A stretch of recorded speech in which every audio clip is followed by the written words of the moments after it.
Bonjour, c'est Cryptoise. J'espère que vous allez bien en ce dimanche 24 septembre 2023. On se retrouve aujourd'hui pour parler BTC, pour parler crypto, comme d'habitude, sauf que le BTC et la crypto sont entre deux eaux, sont au bord de la falaise pour aller potentiellement retester les 20 000, voire même plus bas.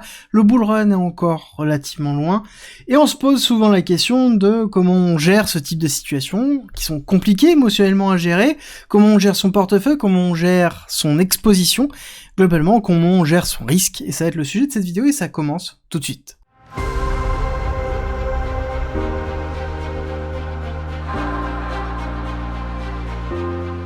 Comme je vous l'ai dit, le BTC est bloqué entre deux eaux. Globalement, on est après une phase d'expansion très forte sur ce début d'année 2023. On a une macro qui est en phase de contraction, comme on a pu le voir dans les vidéos précédentes, où on a le SP500 qui est en train de retracer, le Nasdaq, on sait qu'on a les obligations qui sont en train d'être revalorisées, donc on n'a pas forcément un attrait fort pour les actifs risqués, et donc les cryptos et le BTC. Donc on est dans une zone qui est un peu compliquée, et on sait très bien que ça va mettre un petit peu de temps. C'est très bien, par le passé, que on va mettre du temps, comme ici on peut le voir, dans les différents moments où on voit qu'on a une accélération haussière, puis un retracement, une respiration qui a été très longue, dans lequel ensuite on a eu une accélération haussière. Réciproquement aussi dans les années 2015-2016, pareil, on a eu bien cette cassure baissière, latéralisation, respiration, accélération, et là on va se retrouver un petit peu dans la même dynamique, dans cette phase de latéralisation, et de léthargie dans lequel on va certainement ranger pendant un certain temps. On va rester dans quelque chose qui va ressembler à ça. Et donc là, on se pose la question de comment on gère son risque, comment on gère la situation actuelle, à savoir que on peut se poser aussi la question de comment le BTC va se comporter face à une situation qui est inflationniste, à une situation dans laquelle on a des taux importants et qui potentiellement se dirige vers une petite récession. Pour ceux qui suivent un peu la chaîne, vous comprenez exactement ce que je suis en train d'expliquer.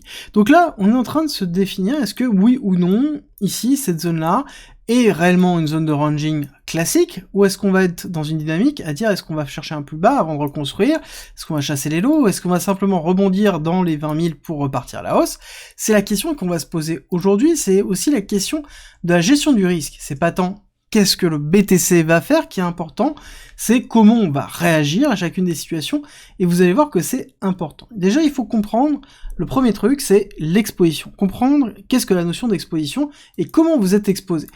Globalement, c'est assez simple, c'est-à-dire par rapport à votre portefeuille d'investissement, ou votre cash flow, c'est deux choses qui sont séparées, mais l'un et l'autre rentrent en compte. Combien avez-vous déjà d'exposé? Est-ce que vous avez par exemple sur 100% de capital, donc sur 100 $, est-ce que vous avez 40 $ qui sont directement intégrés dans du BTC et autres cryptos, et donc 60 en cash, donc à ce moment-là vous avez une exposition de 40%. Si jamais vous êtes plutôt l'inverse, 60% en crypto et 40% en cash, vous avez une exposition de 60%, et l'exposition varie de plusieurs choses, varie sur votre cash flow, sous-entendu combien vous êtes capable d'investir tous les mois. Par exemple, si vous avez un capital de 100 et que tous les mois vous rajoutez 10, ça sous-entend que le mois d'après, vous avez un capital qui est de 110.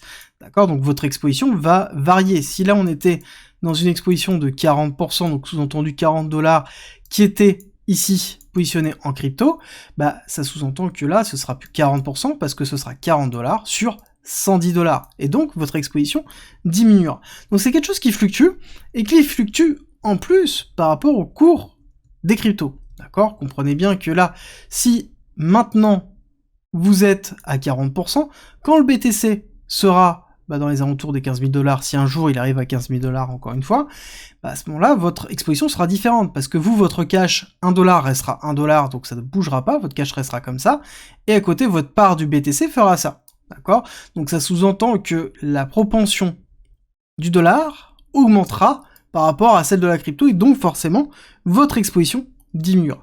Donc c'est des choses qui sont importantes à comprendre, parce que il va falloir réévaluer votre exposition par rapport aux différents cours, et systématiquement, idéalement, vous fixez une date, et par rapport à votre situation à vous. Forcément, il n'y a pas de règle parfaite, il n'y a pas de règle qui convient à tout le monde, mais il y a une réflexion à avoir sur son exposition, notamment les actifs risqués, comme la crypto-monnaie, dans lequel, oui, on peut avoir des grosses performances, mais aussi derrière des grosses descentes. On a bien vécu ici cette chute-là. Là, je suis en logarithmique, c'est pour ça qu'on voit que la chute n'est pas si forte que ça. Mais si on vérifie bien, du top au low, on a fait quand même moins 78%. Donc c'est quelque chose qui est difficile à vivre. Si quelqu'un avait mis 100$ ici au top du top, ici il se serait retrouvé avec moins de 25$. Comprenez bien que c'est compliqué à gérer, c'est compliqué à gérer émotionnellement, et c'est pour ça que l'exposition est très importante. Comment j'aurais vécu cette chute si j'étais exposé à 100% versus quelqu'un qui a été exposé peut-être à 10%? Le sentiment est totalement différent, et on sait très bien que l'émotion est le cœur même de la décision. Ça sous-entend que l'émotion entraîne une décision qui est rarement bonne. On le sait bien, c'est écrit partout, tout le monde en parle. Par contre, le fait de pouvoir le gérer, c'est pas que soi-même à faire de la méditation. Non, on est très loin de ça. Ça va être quelque chose qui est très factuel, c'est l'exposition. Quel est le risque que je prends à la volatilité du marché? Globalement, c'est la question que vous devez vous poser.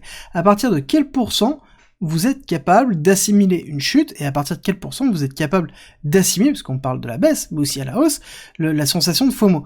C'est-à-dire que ici, admettons, on ne fait pas de plus bas, d'accord, on reste là, et on fait une accélération haute, bon, chose qui est assez peu probable, mais on la prend en considération comme ça, quelque chose qui est vraiment très erratique avec une accélération haussière. Admettons, Tesla réaccepte les BTC, et les ETF, tous les ETF sont validés, et Tesla dit qu'ils vont acheter 100 000 BTC pour faire un fonds d'investissement en crypto. Bon, bref, peu importe. On aurait une accélération haussière. Comment vous réagiriez par rapport à l'exposition que vous avez maintenant? Est-ce que vous vous dites que vous avez loupé le train? Est-ce que vous dites c'est bon, je suis dans le train?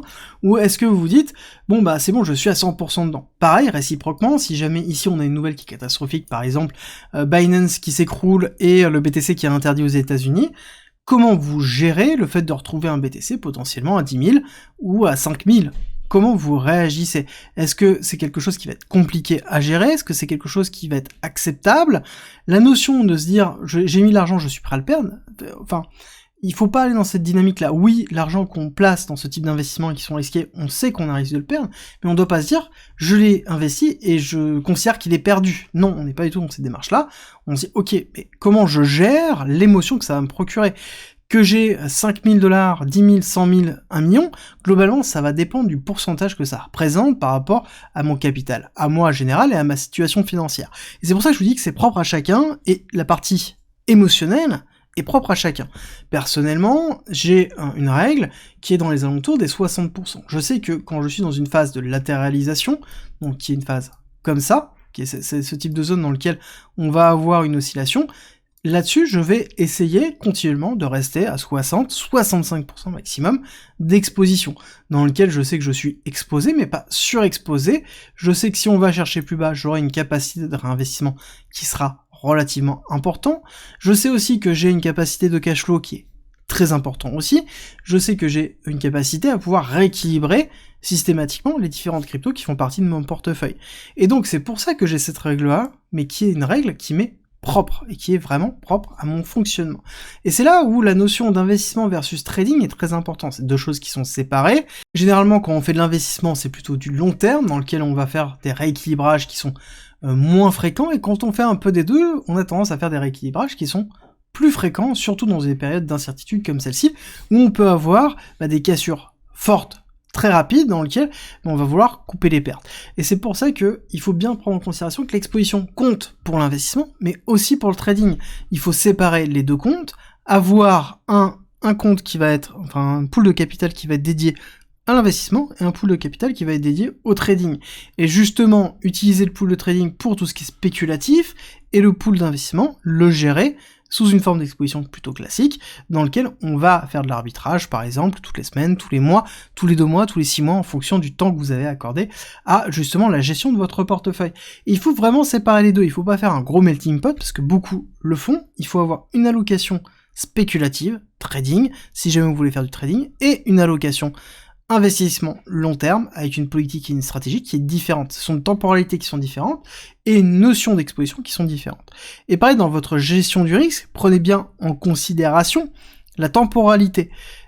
Par exemple, le trading, c'est quelque chose qui est plutôt liquide, dans lequel on va avoir des positions qui sont relativement courtes, l'investissement c'est des relativement longues, quelle est votre perspective de vie? Est-ce que vous voulez acheter par exemple dans 6 mois, 1 an, 2 ans une maison? Est-ce que vous avez des achats particuliers? Est-ce que vous avez un matelas de sécurité suffisamment important pour absorber par exemple un changement de voiture ou un déménagement? En fait, tous ces vecteurs-là, tous ces facteurs-là sont essentiels dans la conception de votre propre plan d'investissement et de votre propre gestion des risques. Il n'y a pas de réponse parfaite, mais en fait, il y a un ensemble d'éléments à comprendre pour pouvoir la composer. Et surtout, posez-vous toutes ces questions-là. À quel moment, s'il se passe ça, comment je vais réagir? S'il se passe ça, comment je vais réagir? Et essayez d'aller même des fois à des extrêmes pour vous imaginer dans des situations qui sont compliquées à gérer, pour savoir quelles sont vos limites et quelles sont votre bonne zone. Et encore une fois, posez-vous vos questions d'objectif. Quel est votre objectif? Quelle temporalité? Et à ce moment-là, vous aurez votre gestion du risque. Et à savoir que la gestion du risque évolue énormément au niveau des personnes, mais aussi au niveau du temps. C'est-à-dire que plus le temps va passer, plus votre gestion du risque va s'affiner. Plus votre gestion du risque va évoluer, parce que peut-être votre cash flow va changer, peut-être vos objectifs vont changer, mais aussi, tout simplement, l'actif en lui-même, le BTC, va changer. On parle beaucoup d'injection de liquidité, on parle beaucoup d'ETF, et on parle d'actifs très risqués, le BTC. Mais à savoir que le BTC, maintenant, est considéré comme un actif non risqué dans toutes les cryptos. C'est un actif très risqué parce que c'est une crypto, mais parmi toutes les cryptos, c'est considéré comme étant un vecteur de risque moindre. Et pareil, justement, dans la pondération de votre portefeuille, mettre une partie importante de BTC et d'Ethereum, par exemple, qui sont les deux valeurs un peu refuge, BTC beaucoup plus quand même, dans lequel, à ce moment-là, on sait qu'on va diminuer le risque de perte sur votre poche risquée, donc qui est la poche crypto. Et c'est là où on va commencer à rentrer dans une notion de gestion du risque en fonction de différentes personnes. Plus on va vouloir avoir de la volatilité, plus on va se diriger vers des altcoins, à savoir que, comme d'habitude, on fait attention, parce que plus on cherche du rendement, plus on s'expose à du risque. Il n'y a pas, en fait, l'un sans l'autre, c'est forcément l'un avec l'autre. Et donc, plus on va aller vers des altcoins, plus on va prendre de risques, mais plus ce risque risque de rapporter. Après, il y a une question de choix, une question d'exposition par rapport à est-ce que je m'expose à 1 actif, 2 actifs, 10 actifs, 40 actifs. À ce moment-là, c'est la surdiversification et la sous-diversification sont aussi des vecteurs de risque. Bon, ça c'est encore peut-être un autre sujet et une autre vidéo, mais il faut comprendre que là on est dans une situation où oui, on peut très bien s'enfoncer comme on peut très bien remonter.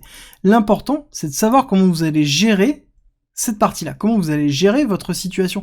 Parce que quand on regarde et qu'on dézoome dans le long terme, en fait, l'un dans l'autre, on a quelque chose qui est dans une tendance très haussière. Ok, mais le problème c'est rarement le long terme. Le problème, c'est toujours le court terme. Comment on réagit sur le court terme? Comment on réagit sur le moyen terme? Comment on réagit quand on sera dans une accélération haussière?